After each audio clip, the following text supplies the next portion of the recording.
Last year during my water sports block sessions with windsurfing, I was out with the guys on the water at Stillian's Lake, and I had some really thick wetsuit gloves on, and I got tired really quickly. By taking the gloves off, which I was suggested by one of the instructors, I've noticed very quickly that the fatigue wasn't there. So that is what I'm going to do with my project. I'm going to compare the muscular fatigue while windsurfing with or without wetsuit gloves on.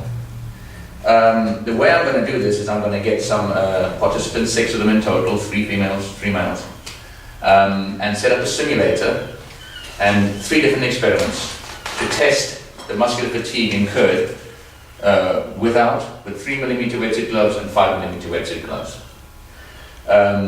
After I've done these, had them hold a Super 7 stance using the simulator, excuse me, I'm going to get a qualified professional to take their blood lactate.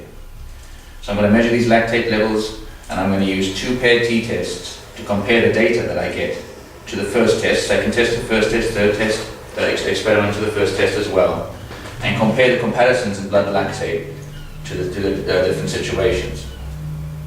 The resources I'll need for this research is the windsurfing simulator, which is composed of a boom, a rope, and a secure point to tie everything to.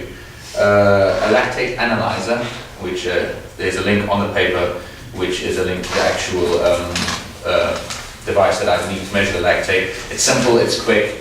As soon as I've got a blood sample, it takes about 45 seconds to analyze the sample, after which it's destroyed for health and safety reasons.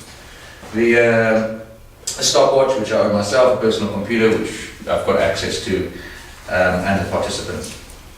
I think the research is very important because it allows you to measure the ergonomic design and efficiency of the products on the market today.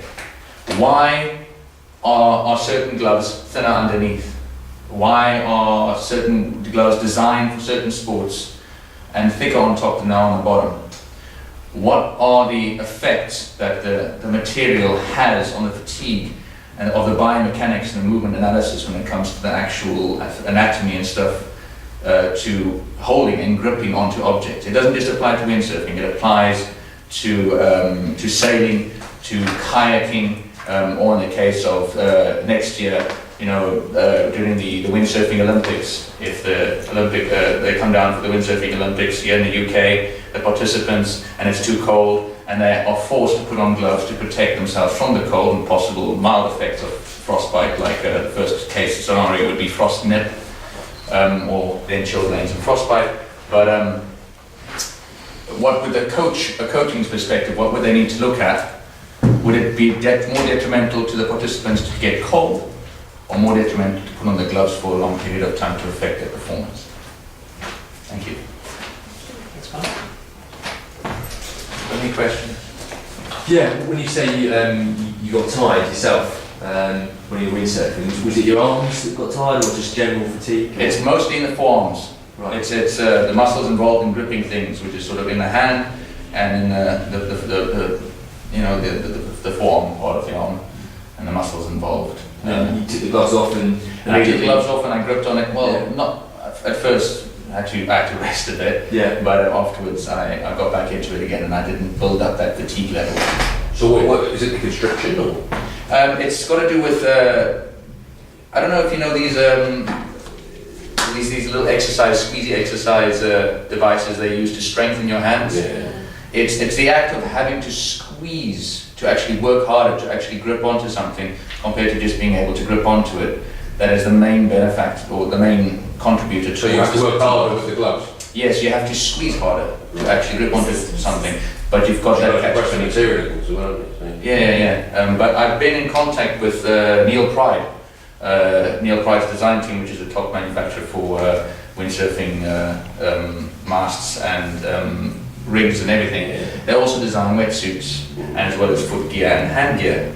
And I'm in the process of studying current designs on the market and the changes they made to it. I've emailed them, I told them what I was studying and what I'm doing experiments on, and whether they'd be willing to collaborate with me, with their design team and their designers to help improve the products that they've got currently on the market. And they said they'd forward my email to the man responsible for the products on the market currently.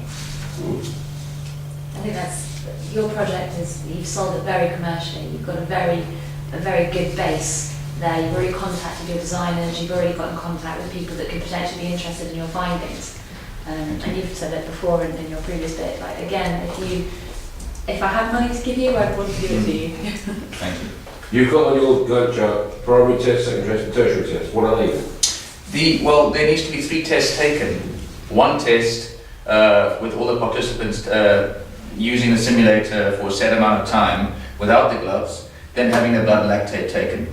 24 hours after that test, I need to do the second test with the 3mm gloves on for the same amount of time, same participants, and then 24 hours, the third test is the one with the 5mm gloves on. So I'll have 3 results, which will then be using 2 statistical tests to analyze the second test, secondary and tertiary test results against the first, because I'm trying to prove that there is, or it's actually physically I'll be able to see with the blood lactate levels the difference in the time it takes to build up a certain amount of blood lactate compared to the thickness of the gloves on the individuals. And does temperature and weather condition, No, we're not worried about it. You're doing it inside or outside? It's inside. So room temperature? Yeah, room temperature, there's very little variables involved. There'll be no cold coming into the whole picture. But is there a difference if it's cold? Do you know? There would be a difference. There would be a difference. But it would be a much more lengthy experiment because I'd be very, very hard-fetched to be able to do 3 different experiments on exactly the same temperatures. Yeah, but I mean, you're going to do this inside at room temperature? Yes. Right? All the windsurfers I see are out when it's blowing a hoolie. That's right. They don't windsurf in room temperatures. It's still there. That's right. So how true to reality are you? How the hell you do the experiment with its blowing a hoolie? The reality would be, as I mentioned with the Windsurf Olympics that are going to happen soon, from a coaching perspective, how it could help, is where they need to decide whether it's so cold that their hands are going to be restricted so much and their grip's going to be restricted so much that they need to put gloves on, but they need to my experiment will make them aware of the deterioration in their performance in relation. Right. So it's you looking for an indication one way or the other. Yeah.